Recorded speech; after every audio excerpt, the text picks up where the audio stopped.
Hola, ¿cómo están? Bienvenido a la parte de cadera de su curso de cuarto año de traumatología. Mi nombre es Matías Salinero, soy traumatólogo de la Clínica Universidad de los Andes y del Hospital Militar.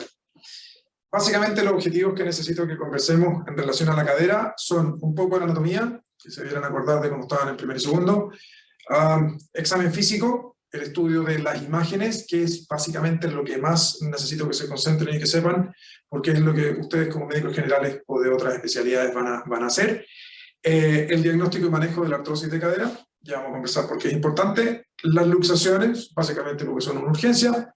La importancia de la fractura y el por qué son importantes las fracturas y la epidemia que estamos teniendo en el mundo de fracturas de cadera y lo que se nos viene para adelante. Las complicaciones que puedan presentar y algunos manejos en la urgencia de la fractura de pelvis, para que cuando llegue una fractura de pelvis no salgan todos corriendo del box, sino que alguien se quede adentro y sepa más o menos qué hacer. Básicamente, la cadera, lo más importante que necesito que se acuerden es que es una articulación que es diartroidal y que tiene un amplio rango de movilidad, pero que es tremendamente estable. A diferencia del hombro, que es una articulación que tiene mucho rango de movilidad, pero es tremendamente inestable, la cadera es muy, muy estable, ¿sí? Y esta estabilidad, además, está aumentada por una pequeña estructura que se llama el labrum, que le da un 20% más de estabilidad. Luxar una cadera es muy, muy difícil. Luxar un hombro no es tan difícil. Por lo tanto, si ven una luxación de cadera, estamos hablando de que eso consumió y absorbió muchísima energía, ¿sí? En cuanto a la anatomía, ustedes pueden ver en estas imágenes que en el fondo estamos hablando de músculos grandes y potentes, ¿de acuerdo? Tenemos los flexores, los abductores y los extensores, ¿de acuerdo? Y los aductores también.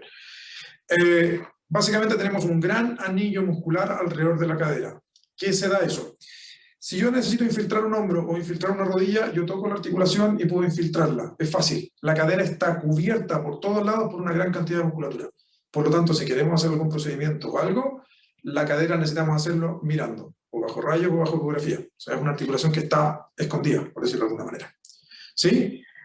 Los músculos, en general, ¿qué es lo que van a dar? Como son músculos que son tremendamente potentes, lo que van a hacer es que, frente a los distintos tipos de fractura, van a deformar y desplazar los fragmentos. Si yo entiendo la anatomía, entiendo por qué mis fragmentos están donde están, y entiendo cómo volverlos a poner en su posición. Si yo no entiendo la anatomía, la verdad es que voy a estar peleando constantemente contra la musculatura. La irrigación es bien importante principalmente, y lo vamos a conversar en las fracturas de cadera, por la irrigación de la cabeza femoral, que es una irrigación que es terminal, ¿sí? Por la arteria circunfleja, y esto lo que hace es que en cierto punto, de ahí hacia medial, hacia la zona articular, si hay una fractura, la cabeza deja de tener irrigación. ¿De acuerdo? Por lo tanto, cambia completamente sus tratamientos.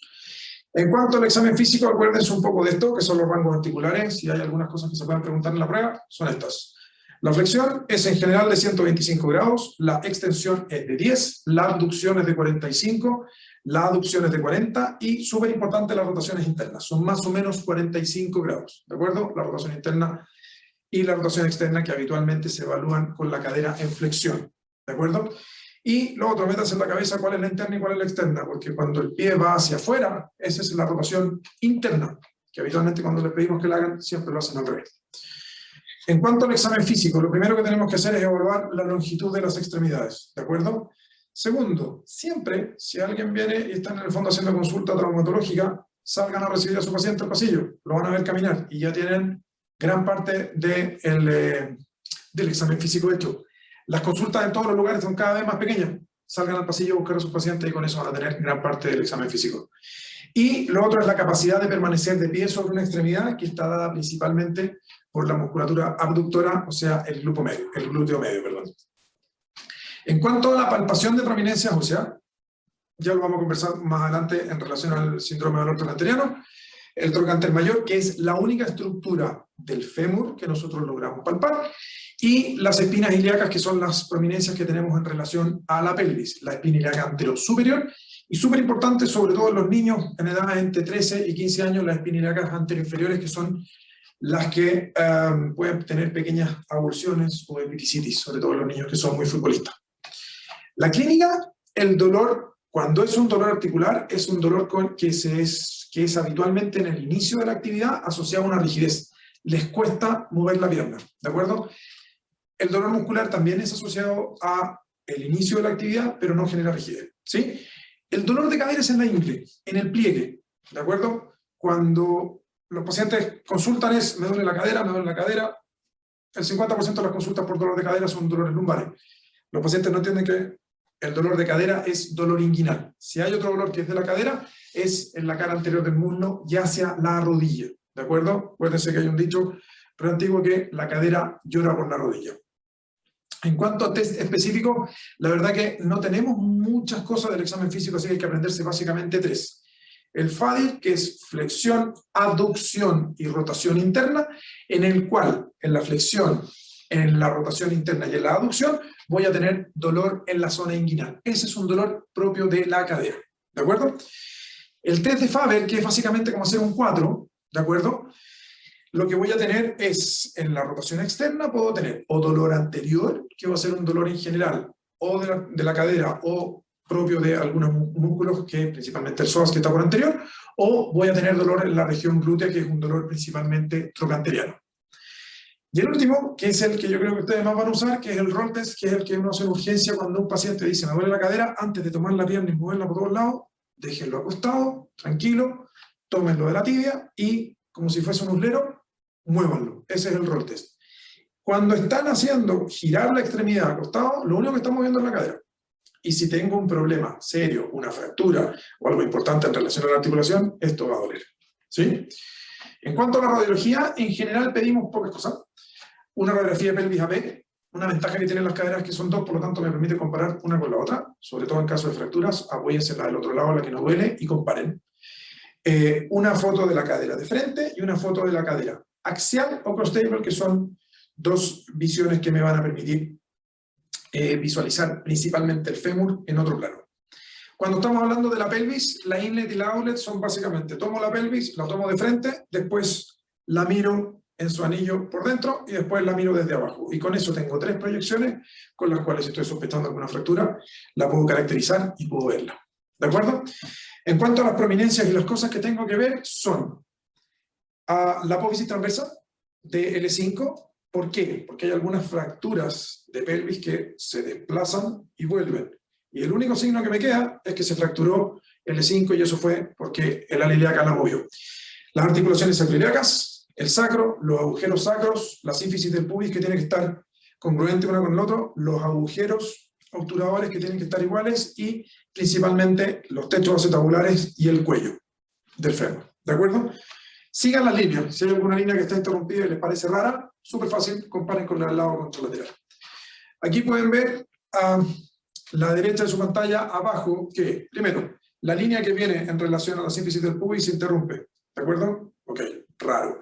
Y abajo ven cómo en el fondo hay una solución de continuidad, una fractura del isquion.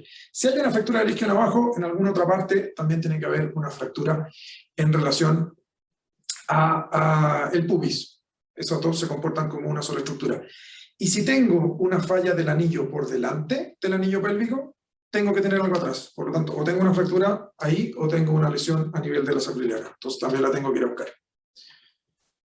Imágenes complementarias, si estamos hablando de trauma, tremendamente útil el escáner, porque es el que en el fondo me va a definir los pequeños fragmentos, sobre todo en relación a las fracturas de pelvis, cuando es una fractura de cadera como una radiografía basta y sobra.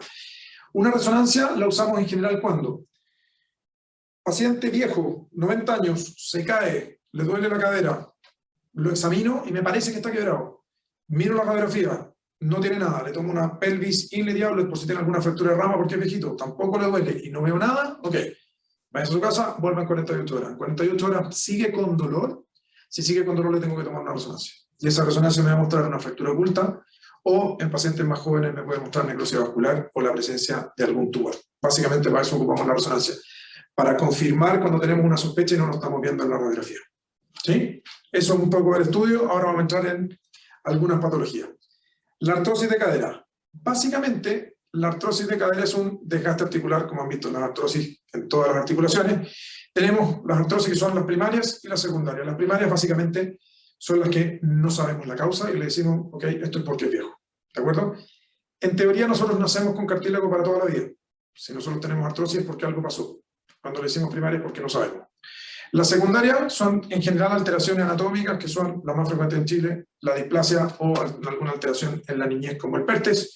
trauma inflamatoria, la necrosis vascular o alguna infección que afortunadamente son cada vez menos frecuentes. ¿Qué hacemos para estudiarla? Las mismas radiografías que les comenté antes. Pelvis de frente, cadera de frente y axial upper stable, y con eso lo que voy a ver son ¿qué? Esta es pregunta prueba.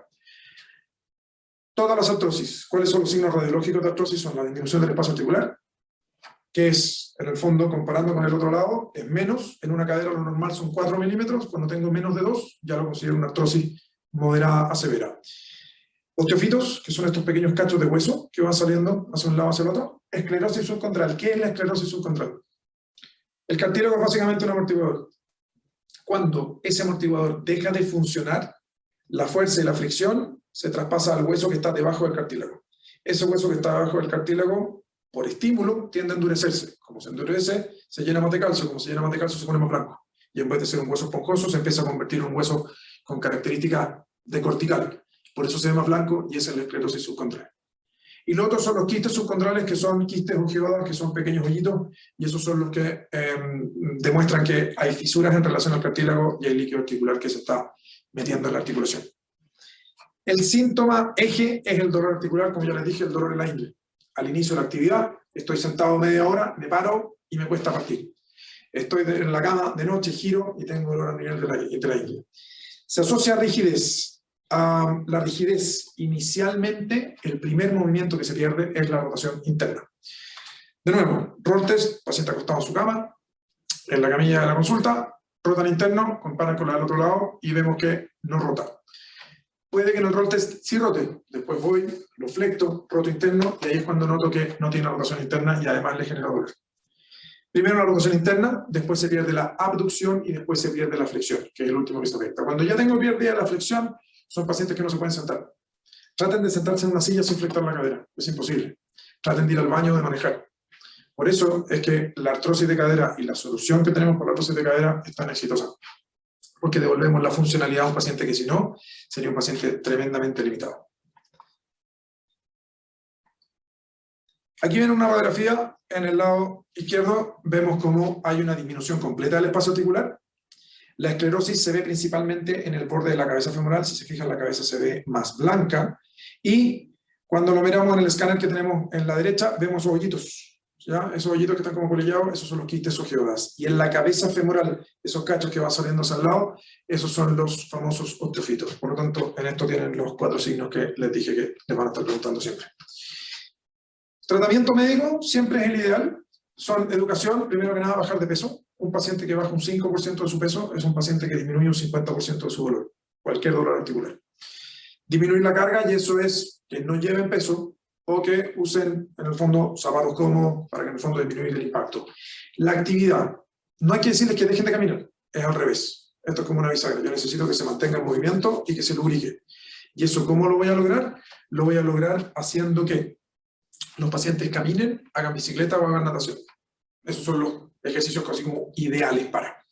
Un bastón es una tremenda alternativa, a diferencia de Dr. House, que lo ocupa en el lado que no se usa, el bastón va en el lado contralateral. Si tengo una artrosis de la cadera izquierda, el bastón va en el lado derecho, ¿de acuerdo? Esa es la forma de ocupar un bastón, ¿sí? Cuando dice aquí ejercicio en énfasis en la elongación, ojo.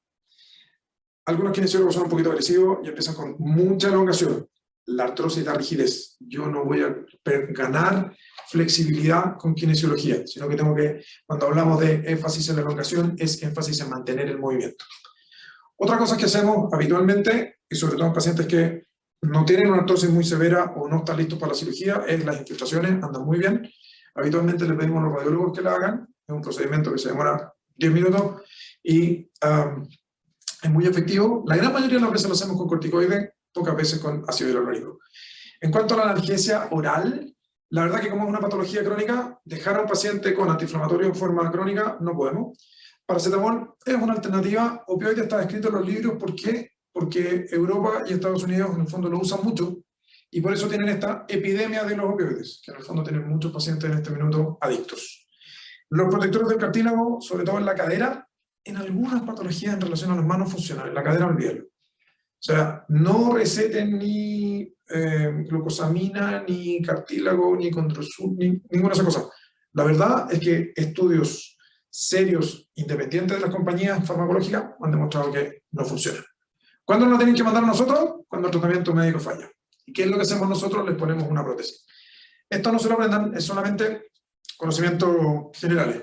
Existen las prótesis totales de cadera, básicamente existen 3 tipos, que son dependiendo de cómo las fijamos. Cementadas es si nosotros le ponemos cemento al fémur y al cotilo. No cementadas es si las hacemos a presión o sin cemento en las dos. Híbridas es si en una parte ponemos cemento y en la otra no. Eso es dependiendo de la calidad de hueso, la edad del paciente y el tipo de prótesis que estamos usando.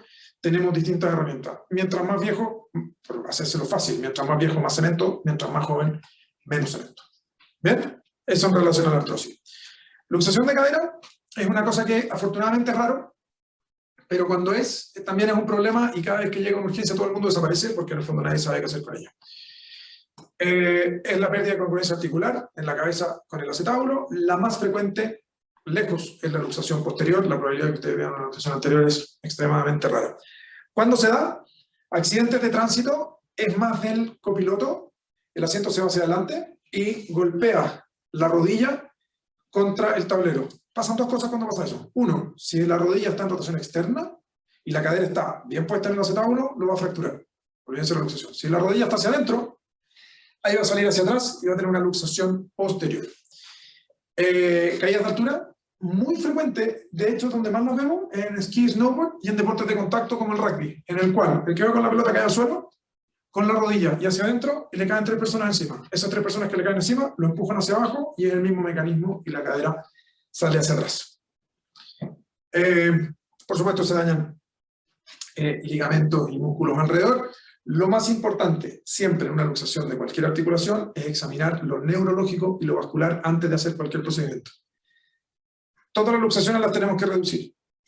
Una luxación de cadera que yo no examino previamente y post-reducción tiene una lesión del nervio ciático, nadie puede decir que yo no fui el que dañó el nervio ciático. Si yo lo examino antes y el nervio ciático ya está dañado, el nervio ciático se consigna dañado previamente. Lo mismo pasa en relación al nervio axilar en el hombro. ¿Sí? Las luxaciones son una emergencia médica, ¿por qué? Porque mientras más afuera esté, más tiempo afuera, más se daña el cartílago, más se daña, y en relación a la cabeza femoral es especialmente importante. La diferencia aquí son las 6 horas. ¿Sí? Tengo que reducirlo y tenerlo puesto antes de 6 horas, ¿por qué? Porque si no el riesgo de necrosis vascular supera al 50%. ¿Sí? Lesiones asociadas a veces son en relación a la rodilla, básicamente por el golpe, como fracturas, y como les decía, las lesiones del nervio ciático. Como les contaba, lo más frecuente en la luxación posterior, el diagnóstico es clínico, van a quedar, tal como se ve ahí en la foto, en una posición que se llama púdica, y es básicamente porque quedan con la pierna cruzada y bloqueada. O sea, esa pierna no se puede mover, no se puede mover, no se puede mover. Hay un acortamiento, una flexión y una aducción importante de esa extremidad, y la verdad que independiente de para dónde uno la quiera mover, no se va a mover. ¿De acuerdo? Queda bloqueada. Y la otra es la luxación anterior, en que queda una pierna abierta. Yo he visto 2 en mi vida, y son extremadamente raros. La única que vi aquí en Chile fue básicamente alguien que iba en el asiento del medio en un auto, chocaron, iba con las piernas abiertas, y el mecanismo que necesitas es con la pierna abierta con mucha fuerza. ¿Sí? Es extremadamente raro. Radiografía es la misma. Pelvis AP, radiografía de cadera P y radiografía de crustáculo, en la cual voy a ver que la cadera está ascendida y rotada interna fuera del acetábulo. ¿Qué hago? Comparo con la cadera contralateral, evalúo la congruencia articular y veo si tiene algún signo que pueda pensar en alguna fractura de la cabeza. ¿De acuerdo? Las fracturas por impactación en general son frecuentes, pero es muy raro verlas en la radiografía. El tratamiento, como les decía, es una reducción que es una urgencia prácticamente inmediata. A ver, están de médicos en la nieve y tienen un helicóptero o forma cómo trasladarlo a Santiago y va a llegar en 2 o 3 horas, trasladarlo a Santiago. No será un problema. No pueden, es de noche, no hay cómo bajarlo, etcétera, etcétera. Van a tener que hacer la reducción y ocupan la maniobra de Alice, que es básicamente devolver la cadera en el mismo mecanismo. Está en flexión y en rotación interna. Y cuando está en flexión y en rotación interna se fue hacia atrás, bueno, en flexión y en rotación interna la llevo hacia arriba. ¿De acuerdo? Y eso con la ayuda de alguien afirmando la pelvis. Esta maniobra es muy difícil de hacer con el paciente no relajado. Incluso con un poquitito de sedación, tampoco lo van a poder hacer. Nosotros en general hacemos mucha fuerza y cuando el anestesista se digna a relajarlo completo, nos demoramos 2 segundos en hacerlo. ¿Ya? Antes de las 6 horas, el riesgo de necrosis vascular es entre 6 y 40%, y después de las 6 horas es sobre el 50%. ¿Y qué es lo que va a dar? Caderas como esa. ¿Se fijan que la superficie articular de la cabeza femoral está aplanada? Bueno, eso porque hizo una necrosis y se derrumbó. Eso es principalmente la complicación más frecuente. Eso con la luxación. Fracturas de cadera, esto sí les va a tocar ver. Esto es como la epidemia que se viene. Los pacientes están viviendo cada vez más, y como están viviendo cada vez más, se están quebrando cada vez más. En general, en pacientes de edad avanzada, mayor de 80, sí, 75-80, baja energía es lo más frecuente. Mujeres 3 veces más frecuente que en hombres. Es una de las 3 fracturas más frecuentes. Las 3 fracturas más frecuentes son muñeca, hombro y cadera. Se mete ahí de repente columna, las fracturas osteoporóticas, pero fracturas por osteoporosis son 3. Y de las 3, siempre la cadera está en la primera o la segunda. Va variando año a año. 5% en los adultos jóvenes, pero esos son...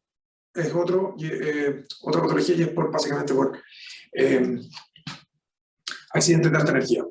Como ven, tenemos 300.000 fracturas en Estados Unidos al año y se espera que para el año 2040 tengamos 500.000 al año en Estados Unidos. O sea, es un volumen brutal de pacientes que se van quebrando y son pacientes que requieren de cirugía todos. Es un problema de salud pública porque genera una alta mortalidad, cada vez es menor, pero es de alto costo y alta morbilidad. Alta morbilidad implica que son pacientes que eran independientes, que pueden terminar siendo dependientes si nosotros no hacemos bien nuestro trabajo. Pacientes que eran dependientes terminan pacientes postrados si nosotros no hacemos bien nuestro trabajo. Desde el punto de vista de recursos, también es algo que es caro. Por lo tanto, para la salud pública del país es tremendamente importante. ¿Sí? Si los pacientes no se operan, la mortalidad en general es como de un 50% en los primeros 2 meses y casi un 100% dentro del primer año. Por eso que los operamos. ¿De qué se mueren los pacientes? Lo vamos a conversar un poquito más adelante. La epidemiología es bimodal, igual que casi todas las fracturas en traumatología. Lo más frecuente es en el adulto mayor por baja energía y los menos frecuentes en jóvenes por traumatismo de muy alta energía. Como les decía, los factores de riesgo son haber tenido una fractura previa, mayor de 65 años, ser mujer, bajo peso corporal, a diferencia que uno dice, mira, los gordos andan cayendo, sí, pero están acostaditos, entonces se quiebra poco. Los flacos son los que se quiebran. Y la osteoporosis, que es prácticamente todos los viejitos, y es lo que nos estamos enfocando ahora, en tratar de tener una mejor calidad de hueso para tener menos fracturas. La otra cosa como factor de riesgo es los pacientes con daño neurológico, pacientes con demencia o Alzheimer, que también están siendo cada vez más frecuentes porque están viviendo más. Son pacientes que en general casi todos se terminan cayendo. Y una caída de esos pacientes, prácticamente el 50%, van a terminar en una fractura. ¿Sí? Los pacientes tabáquicos, básicamente porque el tabaco genera mayor pérdida de hueso y mayor osteoporosis. ¿De acuerdo? El tratamiento, como les decía, cirugía a todas. ¿De acuerdo? ¿Por qué? Por la enfermedad del decúbito. Esto también es pregunta prueba. La enfermedad asociada al decúbito genera escaras, como ven en la foto. ¿Por qué? Porque los pacientes tienen dolor. Si los pacientes tienen dolor, no se mueven. Con 48 horas sin moverse, ya podemos encontrar una lesión pre-escara. Neumonía, básicamente por lo mismo, porque comen en cama, porque se atoran, porque tosen. Infección urinaria, lo mismo, porque en el fondo no se puede levantar del baño. TBP y TEP. Entonces la familia siempre nos dice lo mismo. A ver, pero, ¿qué pasa? Es viejita. Si usted la opera, se va a morir.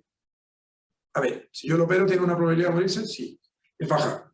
Afortunadamente, más o menos como del 13 al 15% dentro del primer año. Si yo no lo opero, es casi un 100% dentro del primer año. Ese es el discurso que le damos a la familia y el discurso real. Existen 2 tipos.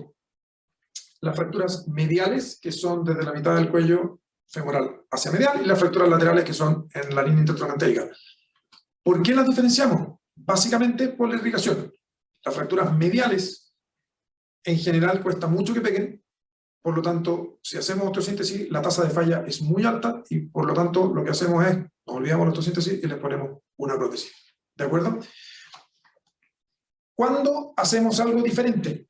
Hacemos algo diferente cuando son pacientes jóvenes. Si cualquiera de ustedes se quebra la cadera, lo vamos a operar. Y le vamos a poner tornillos o clavos y placas y cosas. No les vamos a poner una prótesis dentro de lo posible.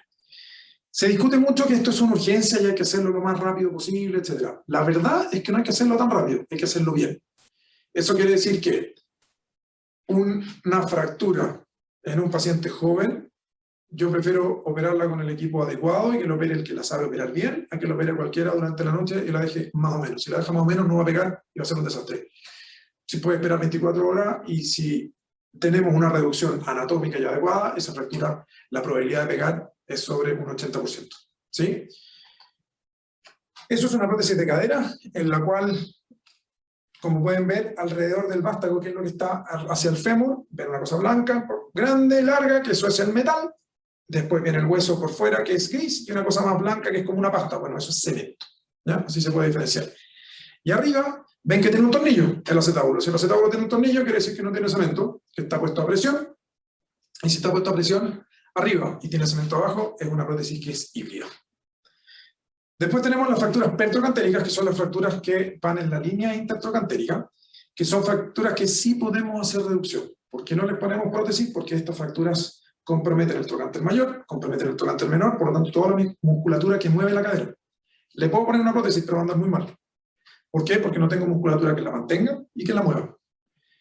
Los métodos de fijación, esto solamente es cultura general, son el DHS famoso, que es como lo ven en la foto de la izquierda, que se ocupa en las fracturas que son un poquito más estables, y los clavos, como ven, en la fractura de un poquitito más a la derecha. ¿De acuerdo? Entonces estas fracturas se comportan y se operan de esa manera. Entonces, como algoritmo, tenemos que las fracturas desplazadas del cuello femoral o las mediales, en menores de 65 años, les vamos a ir a hacer una osteosíntesis. ¿Por qué? Pues son pacientes jóvenes, vamos a tratar de preservar esa cadera para no tener que poner una prótesis, y los mayores de 65 años les vamos a poner una prótesis en la cadera. ¿Sí? Las complicaciones de una prótesis, que también se las van a preguntar los familiares, son básicamente dos. La infección en un 1 a 2%, y la luxación en las prótesis electivas es un 1%, en las prótesis por fractura debiera llegar más o menos hasta el 3%, no más que eso. La TBP y el TEP son frecuentes, perdón, son posibles, pero en el fondo siempre les dejamos tromboprofilaxis. Como les decía, la pseudoartrosis es en las fracturas que no pegan por una mala reducción o por una mala calidad de hueso, en la que tratamos de hacer osteosíntesis, y la necrosis vascular cuando la reducción es muy tardía y, más importante que nada, cuando es insuficiente. ¿Sí? Así que ahí tenemos fracturas de cadera. Nos olvidamos de los viejitos y nos vamos a las fracturas de pelvis. Esto es solamente conocimientos generales, esto es afortunadamente infrecuente, solamente se ven en los grandes centros de trauma por grandes accidentes y cosas. Entonces los que hagan urgencia los van a ver, pero no en las urgencias generales. Esto es más en urgencias un poco más específicas, pero cuando uno lo ve, pasa lo mismo que les contaba con la luxación. Todo el mundo sale arrancando porque no sabe qué hacer. Básicamente las fracturas de pelvis habitualmente se quiebran en las articulaciones sacroiliacas atrás, pegado a las articulaciones sacroiliacas, y adelante en la rama pubiana y en la rama isquiática, tal como ven aquí en el mono. Son el 3% de las fracturas, son fracturas del anillo pélvico, del acetábulo o por avulsión. En pacientes jóvenes son una urgencia traumatológica, y en los más viejitos por caídas a nivel no tanto, pero también podrían ser porque los puedes compensar. Tienen alta mortalidad asociada, para que se hagan una idea. Una fractura de pelvis expuesta tiene un 50% de mortalidad. Entrada. Como les decía, tienen, igual que todas las fracturas, distribución bimodal, pacientes jóvenes, alta energía, con grandes deformidades, absorbió mucha energía, tienen un choque hipovolémico, y ya les voy a mostrar por qué es lo que sangra. En general son accidentes automovilísticos, caídas de altura, y últimamente y más frecuentemente los RAPI en los accidentes de moto. Y en adulto mayor, como les decía, son de baja energía, no afecta a veces la estabilidad del anillo pélvico, pero sí genera mucho dolor y limitación. ¿Por qué es una urgencia? Principalmente lesiona el plexo venoso, vesical y presacro, que sangra mucho. Sangra lento, pero sangra alto. Por lo tanto, genera una inestabilidad hemodinámica. En los pacientes jóvenes, la inestabilidad hemodinámica va a demorar. Por lo tanto, ustedes lo van a ver bien. Pero si no lo estabilizan 2 horas después, cuando lo tengan sentado en el box, ese paciente se va a choquear. Por lo tanto, no esperen que esté choqueado para asumir que viene con una inestabilidad hemodinámica. ¿De acuerdo? Por lo tanto, tengo que ir a buscarlo. ¿Qué es lo que hago cuando llega un paciente que diagnostica una fractura de pelvis? Algo tan sencillo como esto.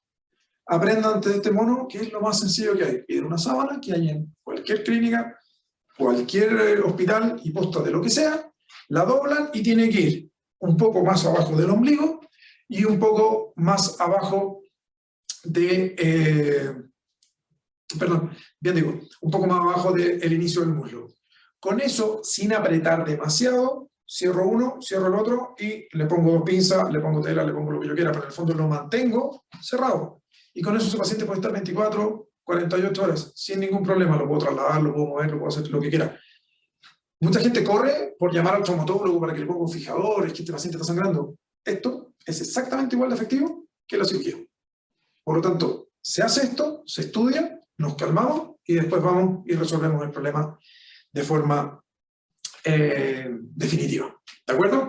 El estudio de imágenes en general, como les contaba, es la radiografía, la inlet, que es la que ven arriba, que se ve todo el canal del parto y se ve el anillo completo, la outlet, que es la que se ve abajo, y la pelvis AP, y el escáner. La verdad es que si tienen la posibilidad de un escáner, pídanlo, porque las radiografías son muy, muy útiles, nunca las dejen de pedir, pero el escáner es el que va a hacer que no se nos escape ninguna.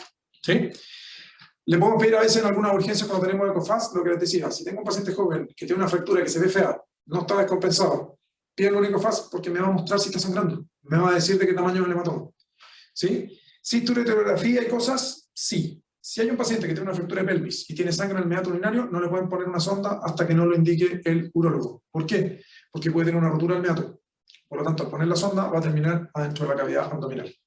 Por lo tanto, si hay sangre en el meato, no le pueden poner una sonda. ¿Sí? El tratamiento, en general, depende. Las estables se manejan ortopédicamente y las quirúrgicas son fijación externa o interna. Aquí tienen un ejemplo de cómo en el fondo se fijan con tornillos que son percutáneos y conservador principalmente en los más viejitos. ¿De acuerdo? Las complicaciones, las agudas son lesiones del tracto genitourinario, vesicales, la uretra o, como les decía, la fractura expuesta. Ojo, si tienen sangre en el recto, es una fractura de pelvis expuesta en el recto. ¿De acuerdo? Es otra forma de... Por lo tanto, todos estos pacientes también requieren de un tacto rectal. Si hay sangre, es un paciente que tiene una fractura expuesta en la pelvis. ¿Sí? Tardías son trastornos funcionales como dismetría, artrosis postraumática y alteraciones del canal del parto, básicamente si no se trataron de forma adecuada. Y finalmente, nos vamos a las partes más sencillas, y yo creo que esta es la patología lejos más frecuente por la que la van a consultar a ustedes, aunque sea la última. Si quieren pongan pausa, descansen un rato y sigan viendo esto porque esto es lo que más van a ver. El síndrome peritocantérico. Es la causa más común de dolor de cadera y es un dolor lateral. Es un dolor justo en el hueso que se toca aquí al lado. ¿De acuerdo? En general se da por dos cosas. Es por una tendinopatía del glúteo medio o del glúteo menor y a veces un compromiso variable de la bursa. Antiguamente se le decía bursitis a todo. La verdad que la bursitis es lo menos frecuente. Lo más frecuente es la tendinopatía. Para que se hagan una idea, los que ya estudiaron hombro, esto es como las lesiones del manguito rotador, pero en relación a la cadera. La edad de presentación en general es en pacientes mayores de 50 años, o lo que hemos visto ahora, por pandemia, toda esta gente que en el fondo salió a hacer deporte después de no hacer mucho tiempo, suben cerros, en el cerro uno de los músculos que más uso es el músculo del glúteo y aparecen todos con tendinitis. ¿Sí? Los factores de riesgo son la obesidad, el sexo femenino 4 veces a 1, la escoliosis básicamente porque en el fondo tengo una descompensación entre un lado y el otro, artrosis de cadera-rodilla, por lo mismo porque tengo una compensación, discrepancia de longitud de extremidades, de nuevo, lo mismo, tengo la pelvis que no está recta, trastornos dolorosos del pie o lumbalgia. Cualquier cosa que a mí me haga cojear, incluso los pacientes que tienen un E15 les ponen una bota y se largan a caminar como si no tuvieran ningún problema, en general vuelven a las 3 semanas con un síndrome peritocantérico. La etiopatogenia es una sobrecarga repetitiva del glúteo medio y el mínimo en abducción de cadera y estabilización de la pelvis. En el fondo es sobreapoyarme. El músculo que a mí me permite, siendo que mi centro de gravedad está en el centro de mi cuerpo, valga la redundancia, mis caderas y mis piernas están a los lados. Cuando yo me paro en un pie, la pelvis queda recta. Esa pelvis queda recta gracias al glúteo medio. Si yo eso lo sobrecargo, subiendo escaleras porque se me ocurrió hacer ejercicio, o subiendo un cerro sin una adecuada preparación y elongación, no estoy diciendo que eso sea malo, voy a terminar en esto. ¿De acuerdo?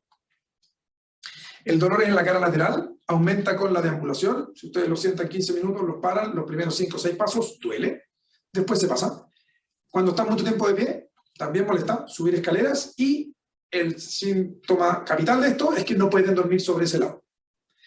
Y lo otro, se dan vuelta en la noche, la pierna queda arriba, pero cuando la pierna cae hacia adelante y queda colgando, vuelve a doler.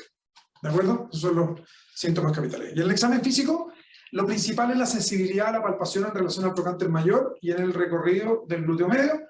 La marcha en Trendelenburg puede ser, pero tiene que ser demasiado sintomático. No busquen, no esperen la marcha de Trendelenburg para poder diagnosticarlo. ¿De acuerdo?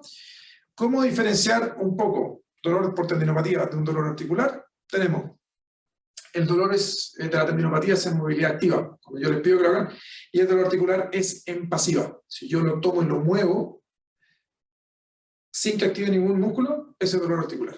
¿De acuerdo?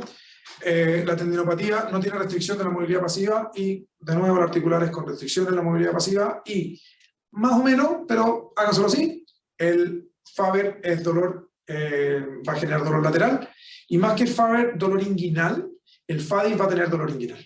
Entonces el FADIL va a tener dolor inguinal, el dolor articular y el Faber va a tener dolor lateral.